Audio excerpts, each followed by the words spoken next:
अस्सलाम वालेकुम। कैसे हैं आप सब? उम्मीद करती हूँ कि आप सब खैर आफियत के साथ मज़े में होंगे। तो चलिए वक्त को ज़ाय किए बगैर अपनी कहानी को कंटिन्यू करते हैं। मलिक सफदर हयात साहब की कहानी चल रही है हमारी, और कहानी का नाम है मिकराज़ मोहब्बत। हमने एक पार्ट कर लिया है, अब सेकंड एंड लास्ट पार्ट करते हैं। शुरू करते हैं। साथ ही साथ आप सब लाइक करते चलिए और कमेंट्स लिखिए। अच्छी लगे तो शेयर करिए, और जिन लोगों ने अब तक के सब्सक्राइब नहीं किया है तो प्लीज़ सब्सक्राइब करिए। चलिए शुरू करते हैं। सुनार का नाम फजलुद्दीन था। वो अधेड़ उम्र का एक खुश मिजाज शख्स था। दुकान के पिछले हिस्से में दो कारीगर काम कर रहे थे। फजल ने मुझे कुर्सी पेश की और अपने नौजवान मुलाजिम से लस्सी लाने के लिए कहा। कुछ मंगवाने की ज़रूरत नहीं, मैंने कहा। मैं 2-3 मिनट से ज़्यादा नहीं रुकूंगा। जनाब ने कैसे तकलीफ़ फरमाई? वो सरापा इंकिसार बन गया। कोई ज़ेवर वगैरह पेश करूं? फजलुद्दीन, मैंने सुना है कि तुम चोरी का माल भी खरीदते हो। ना जनाब, हमने गलत धंधा कभी नहीं किया। कोई धोखे से चोरी का माल दे जाए तो अलग बात है। अभी पता चल जाएगा, मैंने कहा। वो ज़ेवर कहाँ है जो तुमने भगवान दास से ख़रीदा था? जनाब, भगवान दास का तो किसी ने पत्ता ही साफ कर दिया है। अब आप ज़ेवर देखकर क्या करेंगे? क्या मतलब? मम्मा, मेरा मतलब है कि मुलजिम तो रहा नहीं। अगर ज़ेवर चोरी का साबित हो भी गया तो सज़ा किसको देंगे? वैसे बंदा खिदमत के लिए हाजिर है। वो फ़कत देखने में ही सीधा साधा था, अंदर से खासा खरांट था। मैंने कहा, फजलुद्दीन, हम उस शख्स को मुजरिम समझते हैं जिसके पास से चोरी का माल बरामद होता है, इसलिए हमें किसी लंबी कार्रवाई पर मजबूर नहीं करो और ज़ेवर निकाल कर सामने रख दो। वो चुपचाप उठा, दुकान के पिछले हिस्से में गया, तिजोरी के अंदर से चंद चीज़ें निकाल लाया। उनका वज़न 10-12 तोले के लगभग था, जबकि मेरे अंदाजे के मुताबिक उसके पास 60-70 तोले ज़ेवर फ़रोख्त किया गया था। बाकी ज़ेवर कहाँ हैं? बाकी ज़ेवर? उसने अनजान बनने की कोशिश की। मैंने वो ज़ेवर रुमाल में लपेट लिया और उठते हुए कहा, दुकान बंद करो और मेरे साथ थाने चलो। यहाँ तुम हमारी ज़ुबान नहीं समझोगे। पर हुजूर, मेरा कसूर क्या है? फजलुद्दीन, भगवान दास ने तुम्हारे पास 60-70 तोले ज़ेवर फ़रोख्त किया था, जबकि इस ज़ेवर का वज़न बमुश्किल 10-12 तोले होगा। जल्दी करो, मेरे पास फालतू वक्त नहीं है। आप बिल्कुल बजा फरमाते हैं। भगवान दास इतना ही ज़ेवर लेकर आया था, लेकिन बाकी ज़ेवर वो वापस ले गया था।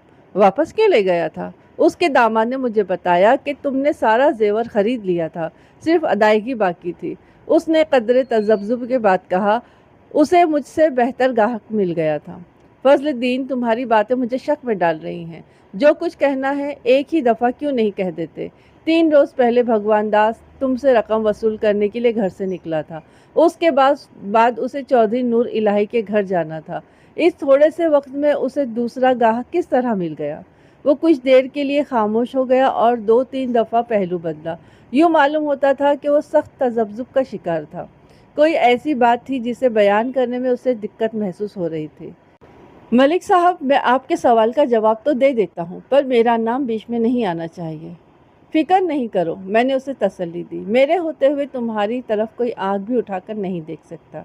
खुलकर बात करो। उसने तफसील बताते हुए कहा, 5-6 रोज़ पहले भगवान दास और उसका दामाद थोड़ा सा जेवर लेकर इसके पास आए और उसे बेचने की ख्वाहिश जाहिर की। फजलुद्दीन ने जेवर को कसौटी पर परखा, वज़न किया, खोट का अंदाज़ा लगाया और मार्केट रेट से कुछ कम कीमत बताई। भगवान दास ने बगैर किसी भावताव के वो कीमत कबूल कर ली। फजलुद्दीन ने उस वक्त कीमत अदा कर दी और कहा, अगर कुछ और जेवर हो तो ले आना, मैं हाथ के हाथ कीमत अदा कर दूंगा। सुरेंद्र ने कहा कि जेवर तो और भी बेचना है, पर आपने कीमत मुनासिब नहीं लगाई। जेवर तो लेकर आओ, कीमत की बात भी कर लेंगे। कितना जेवर होगा? जेवर मेरे चाचा का है, भगवान दास ने कहा। वो दूसरे गांव में रहता है। उसने सुना था कि इधर अच्छे पैसे मिल जाते हैं, इसलिए वो सारा जेवर मेरे पास छोड़ गया है। कोई चिंता नहीं करो, फजलुद्दीन ने कहा। अगर जेवर में खोट कम हुआ तो अच्छे पैसे लगा दूंगा। फजलुद्दीन ने मुझे बताया कि भगवान दास अगली सुबह कुछ और जेवर लेकर आया। वो अच्छे सोने का जेवर था, उसमें खोट बहुत कम था। फजलुद्दीन ने हस्बे मामूल सोने को परखा और उसका वज़न करने लगा। उसी लम्हे दो औरतें दुकान में दाखिल हुई और शोकेस में रखे हुए जेवरात देखने लगी। एक नौजवान औरत थी जिसने रेशमी बुर्का पहन रखा था। दूसरी कदरे भारी जिस्म की अधेड़ उम्र औरत थी। उसने रंगीन चादर ओढ़ रखी थी। फजलुद्दीन ने महसूस किया कि अधेड़ उम्र औरत बड़े गौर से उस जेवर की तरफ देखने लगी जो भगवान दास लेकर आया था, बल्कि उसने दो तीन चीज़ें को उठाकर भी देखा। ये जेवर बिकाऊ है? उसने पूछा। नहीं, फजलुद्दीन ने जवाब दिया, ये बिकाऊ नहीं है। औरत कुछ नहीं बोली। फजलुद्दीन ने सारे जेवर वजन करके उसका हिसाब एक कागज़ पर लिख दिया और वो कागज़ भगवान दास को थमाते हुए कहा, भगवान दास, ये कागज़ अपने पास रख लो, परसों शाम 6 बजे आकर पैसे ले जाना। भगवान दास ने हौले से कहा, अगर आज ही पैसे मिल जाते तो अच्छा था। फिर उसने उस कागज़ को जेब में रखा और रुखसत हो गया। फजलुद्दीन ने बताया कि अधेड़ उम्र औरत की नज़रें दूर तक भगवान दास का ताक़ुब करती रही थी। तीसरे दिन चौधरी नूर इलाही का बेटा ज़हूर इलाही तकरीबन पौने 6 बजे फजलुद्दीन की दुकान पर आया और अंगूठियां देखने लगा। फजलुद्दीन ने महसूस किया कि वो वक्त पास करने की कोशिश कर रहा था। तकरीबन 6:15 बजे भगवान दास अपने पैसे लेने आया। उसने जेवर की रसीद निकालकर फजलुद्दीन को थमाई और अपने पैसे तलब किए। तभी उसकी नज़र ज़हूर इलाही पे पड़ी। क्या बात है भगवान दास? ज़हूर इलाही ने रस्मी कलमात के बाद कहा। जेवर खरीदने आए हो? भगवान दास ने आजिज़ी से कहा, चौधरी, गरीब आदमी जेवर बेच सकता है, खरीद नहीं सकता। चाचा से उधार लिया है। मैंने सोचा कि अब बड़े चौधरी साहब का कर्जा अदा कर ही देना चाहिए। ज़हूर इलाही ने फजलुद्दीन के हाथ से रसीद लेकर उस पर नज़र डाली, फिर बोला, जेवर की तो हमें भी ज़रूरत है फजलुद्दीन, ज़रा दिखाओ ना जेवर कैसा है। फजलुद्दीन ने भगवान दास के जेवर की पोटली निकालकर शोकेस के ऊपर रख दी। ये तो बड़ा अच्छा जेवर है। ज़हूर इलाही जेवर का मुआयना करते हुए बोला, मेरा ख्याल है कि हम सारा का सारा जेवर खरीद लेंगे। फजलुद्दीन ने कहा, मैं इस जेवर का सौदा कर चुका हूँ, ये मेरा हो चुका है।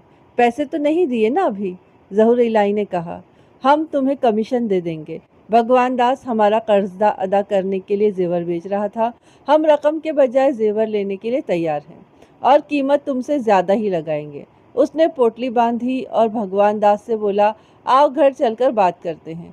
फजलुद्दीन ने मुझे बताया कि भगवान दास तौअन व करहन ज़हूर इलाही के साथ चला गया। गली के कोने पर ज़हूर इलाही का तांगा खड़ा था जिसमें उसका मुलाजिम रोशनदीन बैठा हुआ था। ये तफसील सुनकर मैं समझ गया कि असल मामला वो नहीं था जो मैं समझ रहा था। कुछ अरसे कबल चौधरी नूर इलाही ने चोरी की रिपोर्ट दर्ज करवाई थी जिसमें जेवर और नकदी की चोरी होने का जिक्र किया था। मैं सोचने लगा कि क्या मस्तू फ़कीर के जेवरात में चौधरी नूर इलाही का जेवर भी शामिल था। चौधरी नूर इलाही ने मुझे अपनी आरास्ता बैठक में बैठाया और रस्मी कलमात के बाद बोला, मलिक साहब, क्या खातिर करें आपकी? लस्सी पियेंगे या बोतल मंगवाऊं? मेरे साथ 2 सिपाही और एक एएसआई भी था। सिपाहियों को मैंने बाहर रोक दिया था। लस्सी पानी की तकलीफ़ न करें, मैंने कहा। हम 2-4 मिनट से ज़्यादा नहीं रुकेंगे। अपने बेटे ज़हूर इलाही और मुलाजिम रोशनदीन को ज़रा बुलाइए। उसके चेहरे पर हल्का सा रंग आकर चला गया। बोला, खैर तो है? मैंने उसके सवाल का जवाब नहीं दिया और जेब से जेवर की वो लिस्ट निकाल ली जो मैंने फजलुद्दीन सुनार से ली थी। वो उस जेवर की लिस्ट थी जो भगवान दास दूसरी दफ़ा बेचने के लिए लेकर आया था। और ज़रा वो जेवर भी मंगवाए जो आपने भगवान दास से ख़रीदा है, मैंने मज़ीद कहा। क्या बात है मलिक साहब, मामला क्या है? कोई ख़ास बात नहीं है। जो जेवर आपने भगवान दास से ख़रीदा है वो चोरी का है। इस जेवर का एक मालिक इस वक्त थाने में मौजूद है। ये उसका जेवर है और ये उसकी लिस्ट है। उसके चेहरे पर कदरे बेचैनी नज़र आने लगी।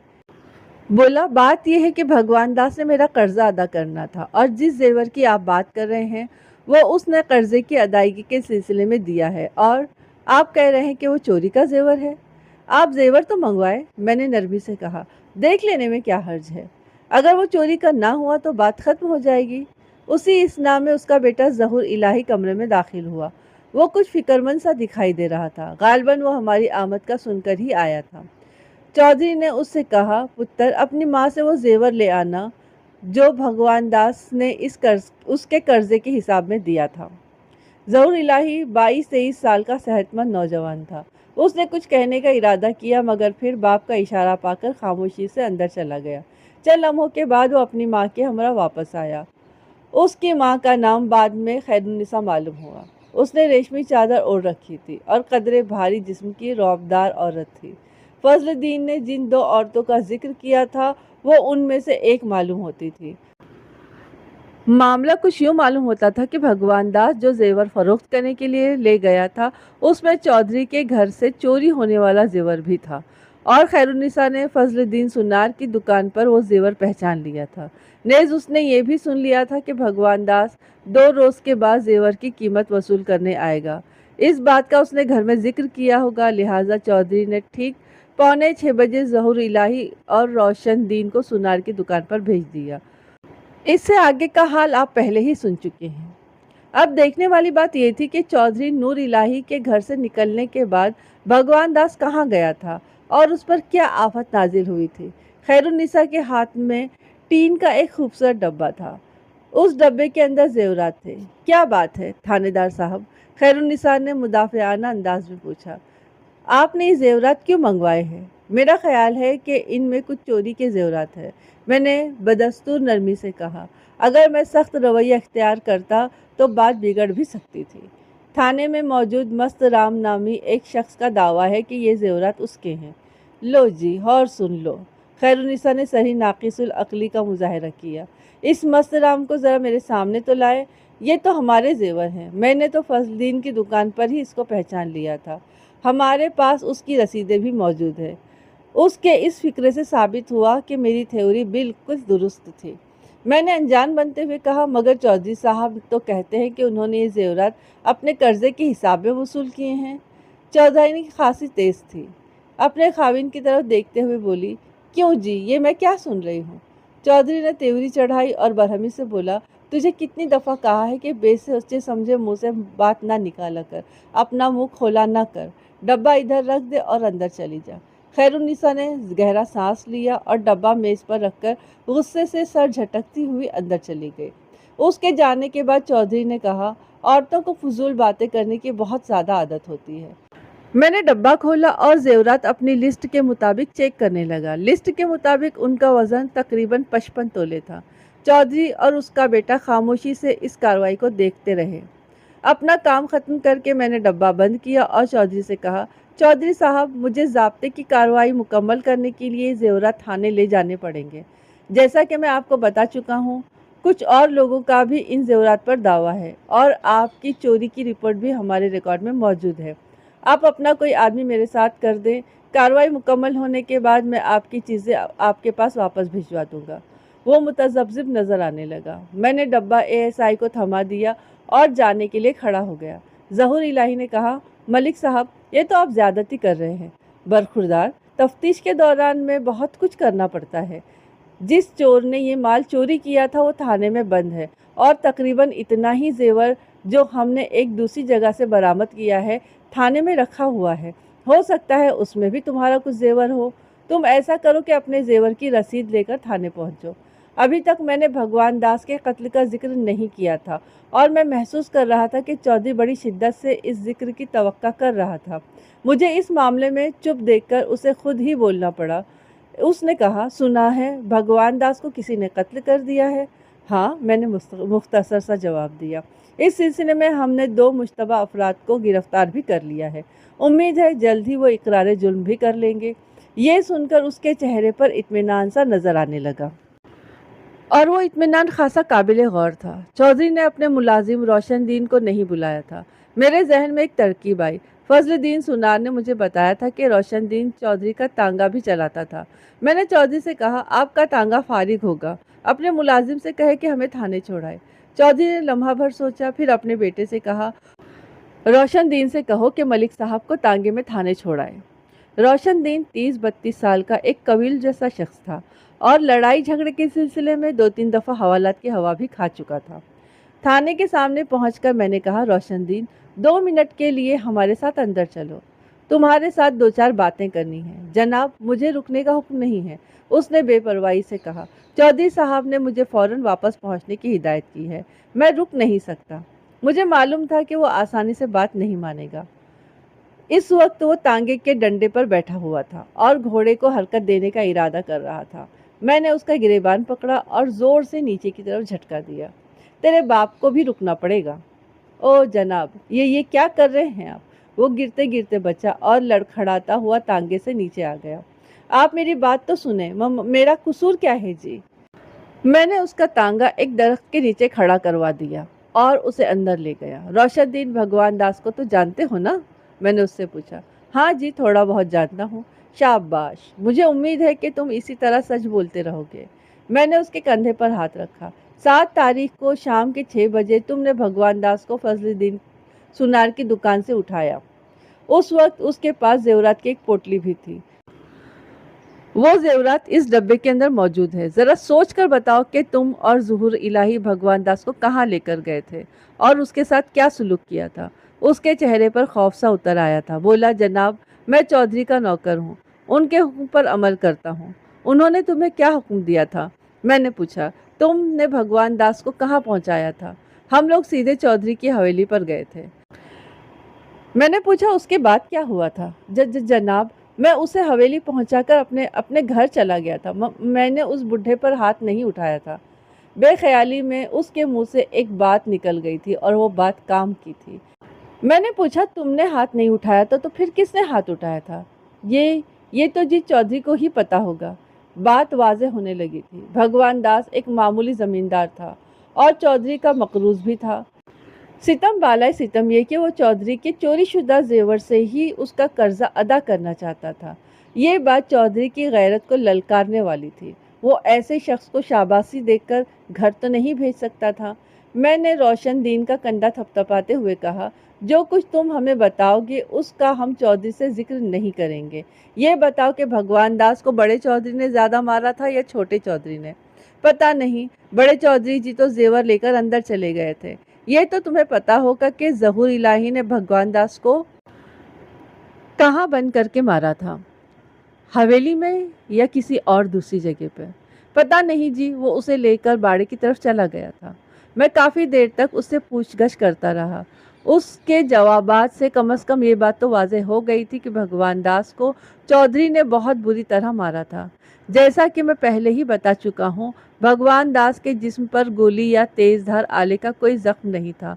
पोस्टमार्टम की रिपोर्ट में भी यही बताया गया था कि उसकी मौत कुछ चोटों की वजह से वाक़ हुई थी। तकरीबन 2 घंटे बाद ज़हूर इलाही 2 आदमियों के हमरा थाने पहुंचा और रोशन दीन के बारे में पूछा। रोशन दीन से इस वक्त एक एएसआई पूछगछ कर रहा था। मैंने ज़हूर इलाही के साथियों को बाहर भेजना चाहा तो वो शोर मचाने लगा। ये लोग मेरे साथ ही इधर ठहरेंगे, उसने कहा, वरना मैं यहाँ भी नहीं रुक सकता। मैं उसके सामने जा ठहरा और उसकी आंखों में आंखें डालते हुए कहा, ज़हूर इलाही, हम कातिलों को नहीं जाने दिया करते, तुम इधर ही रहोगे। उसका रंग सफ़ेद पड़ गया। बोला, पता नहीं आप क्या बात कर रहे हैं। तुम अपने आप को भगवान दास के कत्ल के जुर्म में ज़ेरे हिरासत समझो, मैंने उससे कहा। अगर तुम्हारे साथी कार्य सरकार में मुदाखिलत के मुर्तकिब होंगे तो उनको भी अंदर बंद कर दिया जाएगा। उसने भागने की कोशिश की मगर थाने में आया हुआ मुलजिम भागकर कहीं नहीं जा सकता। सिपाहियों ने उसे 4 कदम भी दौड़ने नहीं दिया था। मेरा उससे फौरी तौर पर पूछगछ करने का कोई इरादा नहीं था। ताहम मैंने उसे हवालात में बंद करने से पहले कहा, ज़हूर इलाही, रोशन दीन ने सब कुछ उगल दिया है। उसने बताया है कि तुमने भगवान दास को बाड़े में ले जाकर मारा था, जिससे उसकी मौत वाक़ हो गई। तुमने रातों रात उसकी लाश खेतों में फिकवा दी। अगर तुम सख्ती से बचना चाहते हो तो इकरार जुर्म कर लो। हम FIR काट के तुम्हें अदालत के सुपुर्द कर देंगे। लेकिन अगर झूठ बोलोगे तो तकलीफ उठाओगे। तुम्हारे जुर्म का सबूत हमें मिल चुका है, इसलिए ये ख्याल दिल से निकाल दो कि तुम्हारा बाप असर और रसूख लगाकर तुम्हें छुड़वा लेगा। ये बात उसके कान में डालने के बाद मैंने उसे हवालात में बंद कर दिया। चौधरी नूर इलाही ने उसे छुड़वाने के लिए बड़े हाथ पैर मारे, बहुत ऊपर तक गया, रिश्वत भी पेश की, लेकिन मैंने ना तो उसके नौकर को छोड़ा और ना ही उसके बेटे को। मैं 3 रोज तक दोनों से अलग अलग पूछगछ करता रहा। बिलाखिर रोशन दीन ने हथियार डाल दिए। उसने तफसील बताते हुए कहा कि उन्होंने भगवान दास को तांगे में बिठाया और सीधे बाड़े में ले गए, जो एक अलग थलग जगह पर बना हुआ है। ज़हूर इलाही बहुत तेज में था। उसने बाड़े में पहुंचकर ही भगवान दास का गिरेबान पकड़ लिया और कहा, भगवान दास, पहले ये बता कि इस काम में तेरा साथी कौन है? तू अकेला ये काम नहीं कर सकता। अपने साथी का नाम बता। भगवान दास कांपने लगा, बोला महाराज मेरा कोई साथी नहीं है, ना ही मैंने कोई जुर्म किया है, ये जेवर मुझे पड़ा हुआ मिला। सच बोल। ज़हूर इलाही ने उसके मुंह पर उल्टे हाथ का थप्पड़ मारा। ओए तूने हमारा कर्जा उतारने के लिए हमारे ही घर में सेंध लगवा दी। ऐसे तो मैं तुझे नहीं छोड़ूंगा। अपने साथी का नाम पता बता दे, पता तो चले कि वो कौन सुरमा है। मालूम होता है उसने और घरों में भी चोरियां की हैं, इसमें और घरों का जेवर भी शामिल है। भगवान दास यही कहता रहा कि उसे जेवरात की पोटली पड़ी हुई मिली थी, लेकिन ज़हूर इलाही ने उसे लातों और घूंसों से मारना शुरू कर दिया। 2-3 चोटें भगवान दास के नाजुक हिस्सों पर भी लगी और वो ज़मीन पर ढेर हो गया। ये रोशन दीन का बयान था। ज़हूर इलाही ने अपने बयान में सारा इल्ज़ाम रोशन दीन पर लगाया। वाज़ेह तौर पर दोनों ने मिलकर भगवान दास को मारा था। वो बूढ़ा और कमज़ोर आदमी चोटों की ताब न लाते हुए हलाक हो गया था। मैंने दोनों के खिलाफ कत्ल आमद का केस बनाकर अदालत में चालान पेश कर दिया। मस्तू फ़कीर के खिलाफ मैंने चोरी, अगवा और बुर्दा फरोशी का केस बनाया और सुरेंद्र के खिलाफ धोखाधड़ी और चोरी का केस बनाया। तकरीबन 3 महीने के बाद एक खुदा तरस शख्स ने रजनी को इस हाल में घर पहुंचाया कि वो नीम पागल हो चुकी थी। सारी बात एक मामूली से जुर्म से शुरू हुई थी और इस जुर्म की इब्तिदा उस वक्त हुई थी जब भगवान दास ने बेटी की शादी के लिए अपनी हैसियत से बढ़कर कर्जा लिया। अगर वो कर्जा न लेता तो उसके दिल में एक फ़कीर को लूटने का ख्याल न आता और यूं अपनी जान न गंवाता। यहाँ पर कहानी ख़त्म हो गई। कहानी बड़ी अच्छी थी, दिलचस्प थी और अच्छा लगा मुझे सुनाने में भी और मज़े भी आए मुझे खुद पढ़ने में भी। तो आप लोगों को भी अच्छी लगी कहानी। अब आ जाते हैं कहानी के किरदारों पर। सबसे पहले तो बेचारे उस भगवान दास पर। भगवान दास ने अपनी बेटी के शादी के लिए कर्ज लिया था। अगर वो शादी कर्ज लेके ना भी करता तब भी तो शादी हो ही जाती। क्यों इतना लंबा कर्ज लेना चाहिए था। एक तो वो जो पहले के जो लोग होते थे, पहले के अभी भी है ऐसे कुछ क्या कहते हैं, कर्ज देने वाले, कि जो कर्ज तो देते हैं लेकिन उस पर अच्छा खासा बड़ा सा इंटरेस्ट भी लगा देते हैं। तो यहाँ पर भी तो वही बात थी कि उसने कर्ज तो लिया था बेटी की शादी के लिए, लेकिन उसने इंटरेस्ट के साथ कर्ज लिया था, तो उसका इंटरेस्ट उस मेरे ख्याल से कर्ज की वजह से और अदा न करने से और ज़्यादा बढ़ते जा रहा था और वहाँ से उसको धमकियाँ भी मिल रही थी। तो उसने ये किया कि अपनी बेटी को उस मस्तू के पीछे लगा दिया।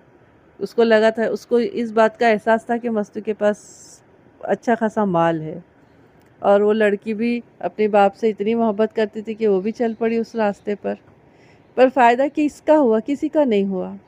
ना ही मस्तू का हुआ जिसने चोरी का माल अपने दोस्त के साथ, मतलब उसके साथ पार्टनरशिप करके चोरी करवा के अपने पास जो माल जमा किया था उसका भी फ़ायदा नहीं हुआ। भगवान दास ने जिस वजह से इतना सारा बखेड़ा खड़ा किया, अपनी बेटी को मस्तू के पीछे लगाया, जेवर चोरी कराया, लेकिन उन जेवरों की वजह से ही उसकी जान चली गई। उसने सोचा था कि मैं चोरी करा के वो चौधरी का कर्जा अदा कर दूंगा और फ्री हो जाऊंगा, लेकिन उल्टा ही हो गया कि उस चौधरी के ही जेवर निकले और उनको उसी वक्त वहाँ पहुँचना था जब वो जेवर लेके बेचने के लिए गया था। उनकी औरत भी वहीं, उनके घर की औरतें भी वहीं पहुँच गई और वो एक तरीके से पकड़ा ही गया। अब ऐसे भी चौधरी लोगों के दिल में रहम नहीं होता है। तो बहुत सारे चौधरी का हमने वैसे ही पढ़ी है, सुनी है कहानियाँ कि अक्सर चौधरी ऐसे, बहुत से चौधरी ऐसे भी होंगे कि जो बहुत अच्छे होंगे, लेकिन अक्सर तो यही आता है कि बड़े ज़ालिम थे और इस तरीके से थे कि वो किसी पर रहम नहीं करते थे। तो उन्होंने भी इसके ऊपर भगवान दास पर रहम नहीं किया, उसको इतना मारा कि बेचारा बूढ़ा आदमी मर गया। अब उसका दामाद भी इस सब में शामिल था, लेकिन वो अपने आप को ऐसे बचा रहा था जैसे वो इसमें था ही नहीं। उसको ना अपनी बीवी की परवाह थी, ना ही अपनी खुद की सास ससुर की परवाह थी। उसने तो अपने आप को मतलब ऐसे ही फ़ायदा उठाने के लिए ही रख छोड़ा था कि बस वो अपना फ़ायदा ही देख रहा था। लेकिन अब इसमें नुकसान किसका हुआ? नुकसान हुआ है रजनी का। ना उसको घर मिला, ना उसको उसका हस्बैंड मिला, उसका शौहर मिला और ना ही उसको कोई खुशी मिली और ऊपर से वो बिक गई। मस्तू ने उसको बेच दिया और वो जब मिली तो वो तब तक कि वो पागल हो चुकी थी। कहते हैं ना कि गलत तरीके से कमाया हुआ माल कभी भी हमें फ़ायदा नहीं पहुंचा सकता। تو یہاں پر یہی سمجھ میں آئی بات کہ ایک چوری کے مال کی وجہ سے یہ سارا سب کچھ ہوا. اگر یہ چوری کا مال ہی بھگوان داس نہ چراتا تو یہ سب نہ ہوتا، اور سب سے پہلے تو کہ وہ قرضہ ہی نہ لیتا تو یہ سب کچھ نہ ہوتا. اوپر سے چوری کا مال کیا فائدہ دیتا؟ چوری کے مال میں نے سب کو ہی نقصان میں ڈال دیا. چودھری بھی تو جیل میں پہنچ گیا، کیا فائدہ ہوا اس کا مال مل کر بھی؟ آخر اس نے قتل کیا اور قتل کیس میں اب چلا گیا جیل. تو ہم کو بھی حرام مال ہے نا، حرام مال سے ہم کو بھی بچنا چاہیے. حرام مال کبھی بھی ہمیں فائدہ نہیں پہنچا سکتا، ڈبل ٹبل مطلب 2-3 گنا زیادہ نقصان پہنچائے گا پر فائدہ نہیں پہنچائے گا. ہاں شروع میں ہم کو ایسا لگے گا کہ ہاں فائدہ ہو رہا ہے، لیکن اس کے جو اثرات ہوں گے نا وہ بہت ہی کیا کہتے ہیں، بہت ہی غلط طریقے والے ہوں گے.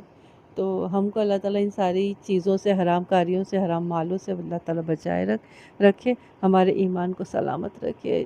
چلیے ملتے ہیں کسی اچھی سی کہانی کے ساتھ میں، اور آپ لوگوں کو پسند آئے تو پلیز لائک کریے، سبسکرائب کریے، کمنٹس لکھیے، اور جن لوگوں نے سبسکرائب نہیں کیا تو پلیز سبسکرائب کر دیجئے، ٹھیک ہے؟ چلیے گلے میں خراش ہونے لگی ہے. ملتے ہیں کسی اچھی سی کہانی کے ساتھ، اور تب تک کہ اپنا خیال رکھیے اور مجھے دعاؤں میں یاد رکھیے. السلام علیکم، اللہ حافظ.